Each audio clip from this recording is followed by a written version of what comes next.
Paradigm ہے بالکل different ہے، اور یہ اس لیے ہمیں ٹارگٹ کر رہی ہیں بی ایل اے اور بی ایل ایف اور یہ تنظیمیں، کیونکہ ہم جو ہے وہ طاغوت کے خلاف ہیں۔ تو یہ کہاں سے کہاں جا کے نظریاتی بحث جو ہے وہ جڑی ہے اس میں، اور چونکہ روایتی طور کے اوپر یہ جو طالبان کے تو مخالف ہے، طالبان کے لیے تو بڑا چیلنج کریٹ کیا اس نے افغانستان میں، اور طالبان نے اس کو مارا بھی، لیکن یہ کہ ادھر یہ جو اپنے لیے سپیس، چونکہ اس کے کریڈنشل سلفی ہیں، اور یہ دیوبندی حنفی اسکول آف تھاٹ کو بھی اس طریقے سے اپنے اندر ایبزارب نہیں کرتے، بلکہ ان کو ٹرانسفارم کر کے اپنے گروہ کے اندر جو ہے کنورٹ کر کے شامل کرتے ہیں۔ تو اب یہ سمجھتے ہیں کہ چونکہ یہ سب سے ڈومیننٹ فرقہ ہے، اس کا اثر و رسوخ ہے، اور بلوچستان میں تو ہے ہی سنی اور زیادہ حنفی ہیں، اور شیعہ بڑی محدود تعداد کے اندر ہیں، تو ان کے لیے جو سپیس بنے گی اسلامک اسٹیٹ کے لیے، جب تک اس کو چیلنج نہیں کریں گے، اس لیے شرائنز کے اوپر یہ جو حملے کرتے ہیں، چرچز کے اوپر حملے کرنا ان کا گلوبل ایجنڈے کا حصہ ہے، تو یہ جے یو آئی ان کی ایک فطری حریف بنتی ہے۔ اب یہ الیکشن کو کیوں ٹارگٹ کرتے ہیں؟ ایک تو ظاہر ہے کہ یہ آرگومنٹ نظریاتی طور پہ ہمیشہ آتا ہے جی کہ یہ چونکہ مانتے نہیں ہیں جمہوری نظام کو، انتخابی عمل کو، تو اس لیے ٹارگٹ کرتے ہیں، لیکن اس کے اندر سوائے ایک رئیسانی کے، سراج رئیسانی کے، انہوں نے زیادہ تر جو ہے وہ جے یو آئی کو ٹارگٹ کیا ہے۔ تو اس میں یہ بھی تھیوریز جو ہیں وہ گردش کرتی رہتی ہیں کہ شاید یہ جو ہے پیڈ اسیسنس کے طور پہ کام کرتے ہیں، پیسے لے کے جو الیکشن کے دنوں کے اوپر جو ہے وہ مختلف امیدواروں کو ٹارگٹ کرتے ہیں، اور یہ ان کی آمدنی کا ایک بڑا ذریعہ ہے، اور ہر الیکشن کے اندر جو ہے یہ آ کے جو ہے متحد ہو جاتے ہیں۔ اور جے یو آئی کے ساتھ ان کا ٹرف کا بھی ایشو ہے باجور میں، اور ادھر وہاں پہ بھی یہ لڑتے رہے ہیں، اور اب بلوچستان کے اندر بھی مولانا واسع کو بھی، مولانا حمداللہ کو بھی، ابھی پچھلے 2-3 مہینے کے اندر 2 بڑے اہم رہنماؤں کے اوپر انہوں نے حملے کیے ہیں جے یو آئی کے اوپر۔ تو اب آئی ایس کے پی کی لڑائی جو ہے ملٹی فرنٹ ہو گئی ہے، کئی جگہوں کے اوپر یہ لڑے گی۔ اب اس میں نقصان کس کا ہوگا؟ کیا یہ آئی ایس کے پی جو ہے جب یہ چومکھی لڑے گی، وہ طالبان کے خلاف بھی، جے یو آئی کے خلاف بھی، ٹی ٹی پی کے خلاف بھی، بی ایل اے کے خلاف بھی، پاکستان کی ریاست کے خلاف بھی، تو یہ پھر اس کی قوت رہ کہاں جائے گی؟ اور ویسے بھی اس کی قوت جو ہے اتنی زیادہ نہیں ہے کہ یہ اتنی بڑی جنگ لڑ سکے، کیونکہ اس کے حملوں کی تعداد کی نوعیت بتاتی ہے کہ اس کے پاس ابھی بھی مین پاور جو ہے اس کا شدید فقدان ہے۔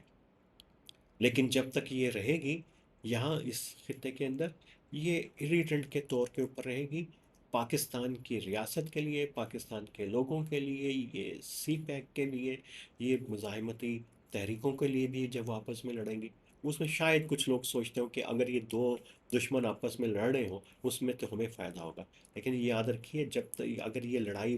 زیادہ پھیل جائے تو سب سے زیادہ انفراسٹرکچر کا نقصان ریاست کا ہوتا ہے، بد امنی کا تاثر پوری دنیا میں جاتا ہے، اور خاص طور کے اوپر جب ہم پوری دنیا سے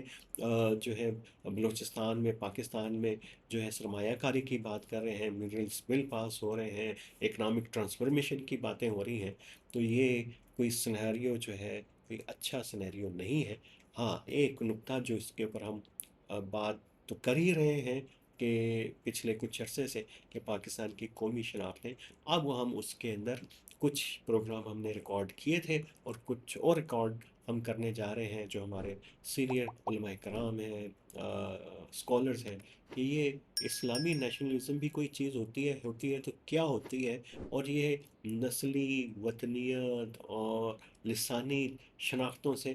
کیسے انسلاک کرتی ہے اور کیسے مختلف ہوتی ہے۔ آپ جڑے رہیے، بڑی اہم ڈبیٹ ہمارے اس چینل کے اوپر چل رہی ہے، اور بڑی اس کی ڈائمنشنز ہیں، سیاسی، فکری، علمی، عسکری، سیکیورٹی کے حوالے سے، یہ ساری چیزیں جڑی ہوئی ہیں، اور ہمارے اپنے رویوں کے ساتھ، تو دیکھتے رہیے نیریٹو سے عامران۔